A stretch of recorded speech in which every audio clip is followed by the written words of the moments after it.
Hari ini hari kebebasan. Hari ini hari kesembuhan. Amin, saudara. Pandang kepada Tuhan Yesus yang tidak pernah menolak orang yang datang kepadanya. Pandang kepada Tuhan Yesus yang menjawab tiap seruan yang disampaikan kepadanya. Orang kusta berseru kepada Tuhan Yesus, Tuhan Yesus, jikalau engkau mau, engkau sanggup menyembuhkan aku. Tuhan Yesus berkata, aku mau. Tuhan Yesus berkata, dan hati Yesus tergerak oleh belas kasihan. Dia tidak suka orang yang sakit kusta. Demikian Tuhan tidak suka kita sakit. Tuhan tidak suka kita lemah. Tuhan suka kita kuat. Tuhan mau memakai tubuh kita ini menjadi alatnya. Tuhan mau memakai diri kita, tubuh kita, untuk menyampaikan kasih-Nya, untuk menyampaikan Injil-Nya, untuk menyampaikan kuasa-Nya pada jiwa-jiwa yang terhilang di luar sana. Oleh sebab itu punya pikiran yang baru pada hari ini, pikiran yang seturut dengan firman Tuhan, punya pikiran Kristus yang mengundang kuasa Tuhan, yang selalu percaya akan mujizat Tuhan, yang tidak seturut dengan cara berpikir manusia. Karena cara berpikir manusia yang lama ini adalah cara berpikir yang tidak mengundang kuasa Tuhan. Cara berpikir yang hanya bersandar pada kekuatan manusia, pikiran manusia, dan sama sekali tidak menurunkan kuasa Tuhan dan berkat Tuhan dalam hidup kita. Mari kita miliki pikiran yang baru. Saya membacakan satu contoh kepada saudara di sini dalam Markus pasal 4 ayat 35 sampai 41. Bagaimana murid-murid di sini masih memiliki cara berpikir yang lama, tetapi Tuhan Yesus memakai pikiran Kristus, cara berpikir baru. Dia dalam keadaan tenang, tidak takut, tidak khawatir. Padahal murid-murid sudah sangat takut, takut mati, takut binasa, takut tenggelam. Tetapi Tuhan sama sekali tidak takut. Kita baca, pada hari itu, waktu hari sudah petang, Yesus berkata kepada mereka, marilah kita bertolak ke seberang. Mereka meninggalkan orang banyak itu, lalu bertolak dan membawa Yesus beserta dengan mereka dalam perahu, di mana Yesus telah duduk, dan perahu-perahu lain juga menyertai dia.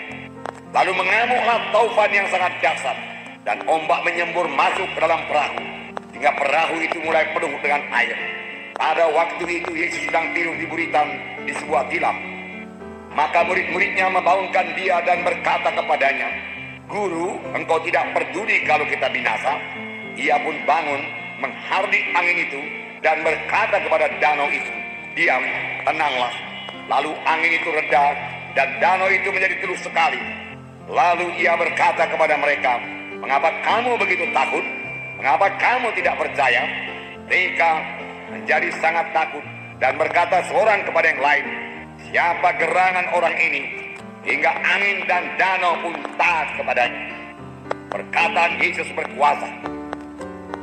Firman Tuhan juga berkata kepada kita, barang siapa yang berkata kepada gunung ini, beranjaklah dan tercampaklah ke dalam laut, asal tidak bimbang hatinya, tapi percaya bahwa apa yang dikatakannya itu akan jadi, maka hal itu akan terjadi kepadanya. Jadi perlu sekali kita berkata-kata dengan menang. Mengucapkan perkataan yang menang akan membawa kita kepada kemenangan. Mengucapkan perkataan yang kalah akan membawa kita kepada kekalahan.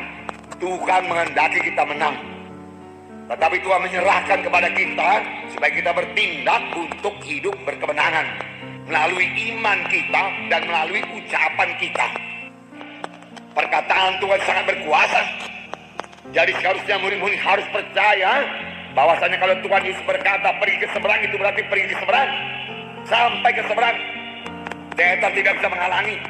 Walaupun datang gelombang, harusnya mesti sampai ke seberang.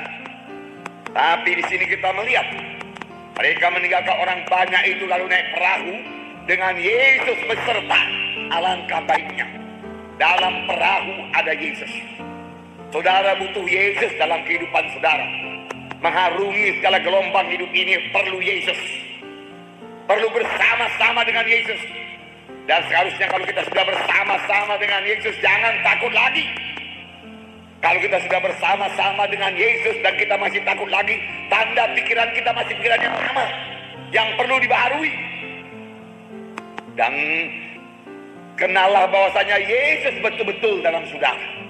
Karena saudara adalah rumah Roh Kudus. Amin, saudara. Roh Kudus tinggal dalam saudara, amin. Saudara tiap saat boleh bersekutu dengan Yesus. Tiap saat boleh berkata-kata dengan Tuhan Yesus. Untuk itu saudara perlu sadar akan kehadiran Tuhan Yesus selalu dalam hidup saudara. Sadari Yesus hadir dan berkata-kata dengan Yesus.